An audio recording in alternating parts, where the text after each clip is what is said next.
वादग्रस्त विधान करणाऱ्या राहुल सोलापूरकरचा अखेर पुण्यातील भांडारकर संस्थेनं विश्वस्त पदाचा राजीनामा घेतला। मात्र सोलापूरकरवर अद्याप गुन्हा दाखल होऊन कारवाई का नाही याचं उत्तर अनुत्तरित आहे।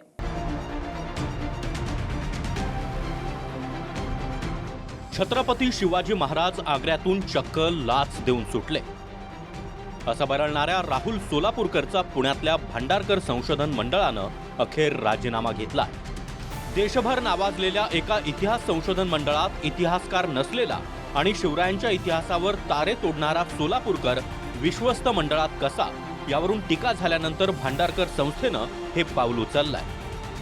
भांडारकर संशोधन मंडळात एकूण 25 सदस्य आहेत। त्यापैकी ठराविक अंतरानं ही समिती 2 विश्वस्त नेमते।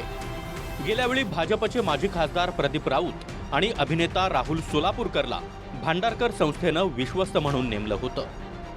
तो राजीनामा त्यांच्याकडे संस्थेकडनं मागण्यात आला आणि संस्थेची भूमिका ह्याच्यातली कुठलीच नाही आहे, कारण हा विषय जो काही आहे तो दुर्दैवी आहे आणि तो पूर्णपणे बाहेरचा आहे, त्यांच्या व्यक्तिगत आहे। त्याचा भांडारकर संस्थेशी दुरान्वयी देखील काही संबंध नाही। तुर्तास सर्वच सत्ताधारी नेते सोलापूरकरचं विधान गंभीर आहे असं म्हणत कारवाईचं आश्वासन देत आहे।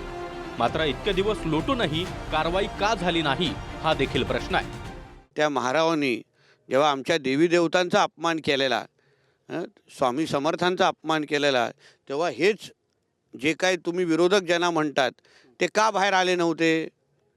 आणि म्हणून महाराष्ट्र सरकार म्हणून, शिवप्रेमी म्हणून, हिंदुत्ववादी विचारचे कार्यकर्ते म्हणून आम्ही आमच्या देवी देवतांना, आमच्या शिवरायांना कोणी अपमान करेल तर आम्ही योग्य ते शासन देऊ। ते जे केलं त्याने चुकीचे आहे, ते सर्वजण निश्चित केलं। छत्रपती शिवाजी महाराज आमचे सर्वांचे दैवत आहे, त्यांचे विषय असं बोलणं अतिशय अयोग्य आहे।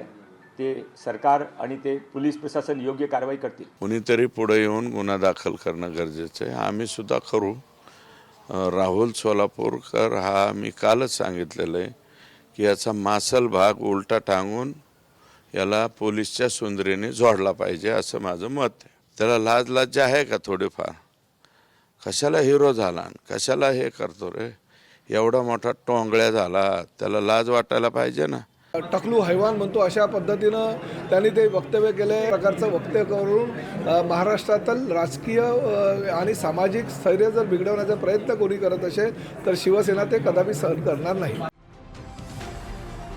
याआधी कोरोना वेळचा थाळीनाद हा डॉक्टरांसाठी नव्हे तर अयोध्येतील रामाची मूर्ती अस्थायी मंदिरात हलवण्यासाठी होता अशी थाप सोलापूरकरनं जाहीर सभेत मारली होती, जी नंतर झालेल्या विविध फॅक्ट चेकमध्ये सपशेल खोटी निघाली। छत्रपती शिवाजी महाराज हे औरंगजेबाला लाच देऊन सुटले, पळून गेले असं सांगणारे लोक ज्या राज्यामध्ये वावरतात खुलेआम, तुमच्या विचाराचे लोक, सरकार काय करताय आणि तुम्ही आम्हाला सांगताय? आमच्या महाराष्ट्राच्या दैवतांचा अपमान करणं हा एक संघाचा जुना अजेंडा आहे। कधी सावरकरांवर ते घसरतील, कधी गांधीजींवर घसरतील, आता तर ते छत्रपती शिवाजी महाराज, संभाजी महाराज यांच्यावरती घसरायला लागले। अनेक प्रकारचे विकृत चित्रपट निर्माण करून संभाजी राजांचं विकृत चित्रण करण्यात आलं। काय करताय सरकार? या सरकारनं खरं म्हणजे चिरडून मारावं असं सांगायला याच्यामध्ये कधीच ओढू नये। अफजल खानाच्या कबरीचं अतिक्रमण काय संजय राऊतांच्या पक्षाने काढलं का? त्यांनी तर काँग्रेससोबत साथ दिली। त्यांनी तत्त्वज्ञान सांगायचं आश्चर्यजनक आहे। असं आहे की सोलापूरकर चुकले हे खरं आहे, छत्रपती शिवाजी महाराजांच्या संदर्भात असं कोणीच ऐकून घेणार नाही। म्हणजे गंमत म्हणून सांगतो, आता महाराजांच्या शिस्तीचं मोठेपण म्हणून रचलेली स्टोरी की गडाचे दरवाजे सूर्यास्ताला बंद व्हायचे, याच्यातून निर्माण झालेली ती कथा आहे की जिनी गडावर हिरकणी घडलेलीच नाही। असं काही नाही, रायगडावर मी फिल्म केली, असलं काही नाहीये, असा इतिहासच नाही। किंवा महाराज आग्र्याहून सुटले, मिठाईचे पेटरे काही नव्हते, चक्क लाच देऊन आलेत महाराज आणि त्यासाठी किती हुंडा वटवल्यात याचे सुद्धा पुरावे आहेत।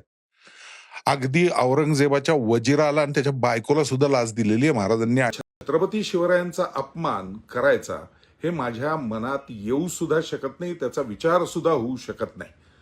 कुणीतरी फक्त त्या पॉडकास्ट मधली 2 वाक्य काढून महाराजांनी लाच दिली असा हा बोलला असं म्हणून त्याच्यावरनं जे काही संपूर्ण गदारोळ उठवायला प्रयत्न केला आहे, पण हे बोलण्याच्या नादात लाच या शब्दामुळे जर शिवभक्त शिवप्रेमी नाराज झाले असतील तर मी मनपूर्वक दिलगिरी व्यक्त करतो. योगेश बोरसे, TV9 मराठी, पुणे.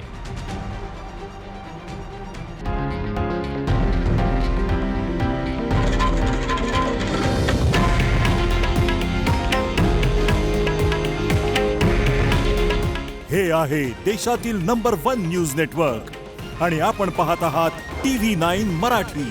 काळजी तुमची, हित महाराष्ट्राचं.